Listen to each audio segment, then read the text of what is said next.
भगवद्गीता अथ द्वादशोऽध्यायः भक्तियोगः।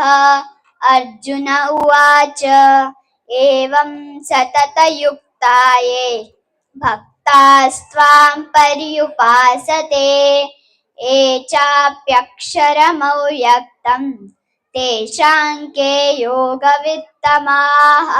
श्रीभगवानुवाच मय्यावेश्य मनो ये मां नित्ययुक्ता उपासते श्रद्धया परयोपेताः ते मे युक्ततमा मताः।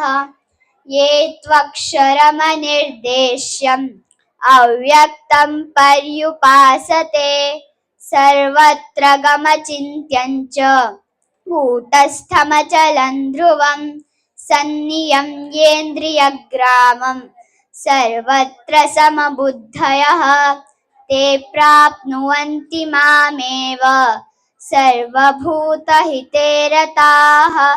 क्लेशोऽधिकतरस्तेषाम् अव्यक्तासक्तचेतसाम् अव्यक्ता हि गतिर्दुःखम् देहमद्भिरवाप्यते। हरे कृष्ण।